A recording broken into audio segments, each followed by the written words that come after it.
मैं जनरल ज़ियाउल हक के साथ था और इन्हें जहाज तक छोड़ने आया। सब लोग जहाज में बैठ चुके थे। जहाज में दाखिल होते हुए उन्होंने कहा, आप भी आ रहे हैं, मगर आपका तो अपना जहाज है। जो सामने खड़ा था, जी हाँ, मैं अपने जहाज से आऊंगा, अल्लाह हाफिज। उनका जहाज टेक ऑफ कर गया और इसके साथ मैं भी रवाना हुआ। अभी कोई 10 मिनट हुए थे कि मेरे पायलट कर्नल मेराज ने परेशानी के आलम में बताया, सर इस्लामाबाद कंट्रोल का पाकिस्तान 1 से राब्ता नहीं हो रहा। मैं भी कोशिश कर रहा हूँ लेकिन कोई रिस्पॉन्स नहीं है। अल्लाह रहम करे, क्या हो सकता है। हम सब दुआएं पढ़ने लगे। पायलट ने बताया, वो सामने धुआं नजर आ रहा है। दूसरे ही लम्हे हमारा जहाज उसके करीब पहुंच चुका था। नीचे एक हेलीकॉप्टर भी उतर रहा था जो मुल्तान जा रहा था। हमारा जहाज ऊपर चक्कर लगाता रहा। हेलीकॉप्टर के पायलट से राब्ता किया। उन्होंने बताया कि C-130 क्रैश हो गया है, आग लगी हुई है, कोई जिंदा नजर नहीं आ रहा। 17 अगस्त 1988 को सदर पाकिस्तान और मुसल्लह अफवाज के सरबराह जनरल ज़ियाउल हक की नागहानी मौत की तरफ रवानगी से कबल की गुफ्तगू का अहवाल साबिक आर्मी चीफ मिर्जा असलम बेग की किताब इक्तदार की मजबूरियां में बयान किया गया है। इसी रोज ज़ियाउल हक बहावलपुर के करीब टामे वाली फायरिंग रेंज में अमरीकी साख्ता M1A1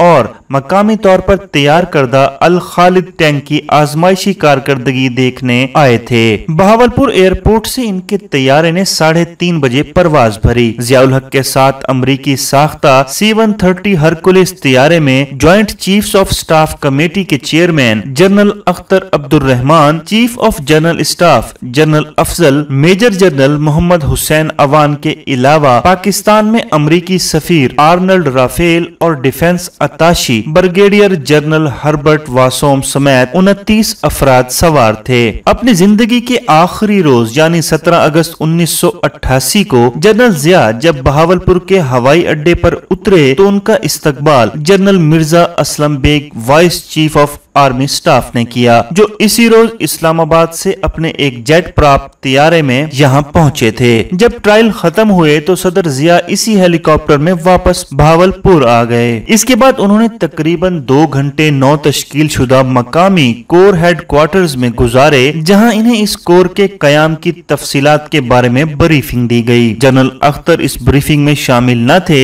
जोहर की नमाज का वक्त हो रहा था, नमाज अदा की गई और इसके बाद दोपहर का खाना पेश किया गया। जनरल ज़िया और इनकी पार्टी के सारे लोग इसके बाद इस्लामाबाद वापसी के लिए हवाई अड्डे पर आ गए। वापसी का तैयारा भी वही था जो सुबह को बहावलपुर लाया था। इसके अमले में भी कोई तब्दीली नहीं की गई थी। तैयारे में सवार होने से पहले ज़िया ने इन फौजी अफसरों से हाथ मिलाया जो इनको अलविदा कहने एयरपोर्ट पर आए थे। जब वो बेग से मिलने लगे तो उन्होंने बेग को लिफ्ट पेश की। बेग ने सदर का शुक्रिया अदा किया। बहावलपुर से lieutenant general Mian Mohammad Afzal the chief of general staff इसी C-130 में सवार हो गए। बहुत से दूसरे अफसरों की तरह जनरल अफजाल भी एक रोज पहले बहावलपुर में आए थे और इस्लामाबाद जाने के लिए PIA में इनकी सीट बुक थी, लेकिन जहाज की ये तब्दीली इनकी मौत का बाइस हुई। इसी तैयारे में मेजर जनरल मोहम्मद हुसैन अवान भी शामिल थे, जो पाक फौज के एक तजर्बाकार डिवीजन कमांडर थे।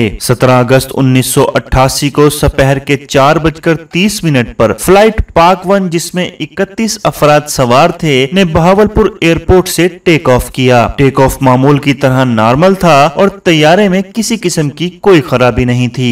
2 मिनट और 30 सेकंड तक तैयारा बुलंदी की तरफ महवे परवाज रहा और तैयारे के पायलट का राब्ता बहावलपुर कंट्रोल टावर के साथ कायम रहा। इसके बाद बर्बादी का आगाज हुआ। बहावलपुर कंट्रोल टावर से पाक 1 का रेडियो राब्ता अचानक मुनक़ता हो गया। ये एक हैरान कुन बात थी। तैयारे का कॉकपिट क्रू माहिर और मुश्ताक अफराद पर मुश्तमिल था। मजबूत और देव हैकल टर्बो प्राप्त तैयारा जो सेफ्टी और काबिल इत्माद होने में आलमगीर शोहरत का हामिल है, अगले 2 मिनटों तक फिजा में एयरबोर्न रहा। इन्हीं 120 सेकंडों ने ज़िया और इनके साथ महवे सफर दूसरे लोगों को मौत की वादी में पहुंचा दिया। ऐनी शाहिदों का बयान है कि जमीन पर गिरने से पहले तैयारा हवा में कलाबाजियां खाता चिल्लाता रहा और फिर नाक के बल सीधा जमीन की तरफ लपका। झटका इतना शदीद था कि तैयारे के इंजन कई फुट जमीन में धंस गए। बदकिस्मत तैयारे में 20,000 पाउंड ईंधन भरा हुआ था। जमीन पर गिरते ही तैयारे के हजारों टुकड़े हो गए और इनमें आग लग गई। 4 घंटों से ज्यादा देर तक ये ईंधन जलता रहा और तैयारे के मुख्तलिफ अज्जा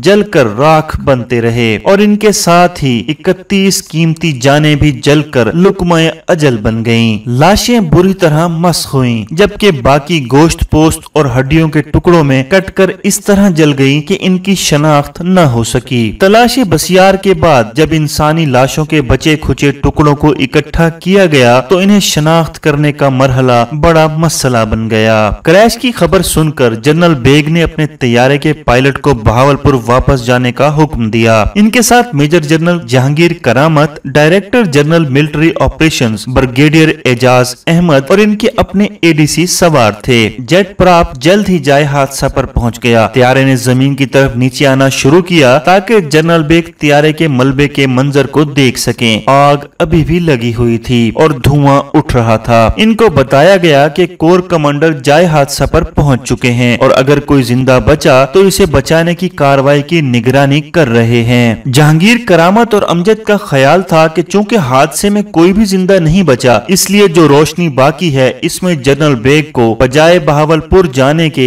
दारुल हुकूमत पहुंचना चाहिए। बेग ने इस तज्जिये से इत्तफाक किया। जहाज ने एक बार फिर रास्ता तब्दील किया और बहावलपुर लैंड करने की बजाय इस्लामाबाद की तरफ परवाज करने लगा। जिया की मौत की खबर हुकूमत ने 3 घंटे तक रोक के रखी। इस दौरान इस्लामाबाद में पसे पर्दा बहुत से इक़दामात किए गए। इन सातों के दौरान मुल्क सदर के बगैर और फौज चीफ के बगैर रही कि ये दोनों ओहदे जिया के पास थे। आइन की रूह से सदर की वफात या गैर मौजूदगी में चेयरमैन सेनेट ने कायम मकाम सदर का ओहदा संभालना था। लिहाजा मिस्टर गुलाम इसाक खान जो इस वक्त चेयरमैन सेनेट थे वो इस ओहदे का फितरी इंतखाब थे। धमियाल मुस्तकर पर लैंडिंग के बाद जनरल बेग सीधे जनरल हेडक्वार्टर पहुंचे। उन्होंने फौरन lieutenant general Imranullah Khan commander 10 corps Rawalpindi, lieutenant general Imtiaz वड़ाई ज्वाइंट स्टाफ हेडक्वार्टर और major general Hameed Gul director general ISI को मशवरे के लिए तलब किया। बेग के दफ्तर में मेजर जनरल जहांगीर करामत भी मौजूद थे। सब ने इस गैर मुतवक्का सूरत हाल पर तबादला ख्याल किया। 2 ऑप्शन जेरे गौर आई। एक ये कि फौज मुल्क का नज्मो नस्क संभाल ले और मार्शल लॉ नाफिज कर दिया जाए और दूसरी ये कि आइन की पासदारी की जाए और मिस्टर गुलाम इसाक खान मुल्क के नए सदर बन जाएं। सब ने मौखर जिक्र ऑप्शन के हक में फैसला दिया। इसके बाद मिस्टर गुलाम इसाक खान चेयरमैन सेनेट से दरखास्त की गई कि वो जनरल हेडक्वार्टर्स तशरीफ लाएं। इन्हें यहाँ तीनों अफवाज के सरबराहों की राय से मुतल्ला किया गया। इस वक्त शाम के 7:30 बज रहे थे। मिस्टर गुलाम इसाक खान ऐवान सदर पहुंचे और इसी शाम काबीना का इजलास तलब किया। इसमें मुसल्ला अफवाज के सरबराहों को भी मदऊ किया। इसके बाद तैयारे के हादसे की बाकायदा खबर नशर की गई। रात गए सदर गुलाम इसाक खान ने टेलीविजन और रेडियो पर कौम से खिताब किया। 3 दिन बाद मरहूम सदर का जस्ते खाकी पूरे फौजी एजाज के साथ दारुल हुकूमत इस्लामाबाद के वस्त और मरगला की पहाड़ियों के दामन में वाक़िया आली शान फैसल मस्जिद के वसीओ अरीज अहाते में दफन कर दिया गया। तदफीन के वक्त बड़े जज्बाती मनाजिर देखने में आए। 10 लाख से ज्यादा सोगवार सिसकियां भरते और आहें खींचते जिया के ताबूत को अपनी आखिरी मंजिल की तरफ जाते देख रहे थे। लाखों पाकिस्तानी अपनी टेलीविजन स्क्रीनों पर तहजीज़ो तकफीन की आखिरी रसूमात को मबहूत तमाशाई बने देख रहे थे।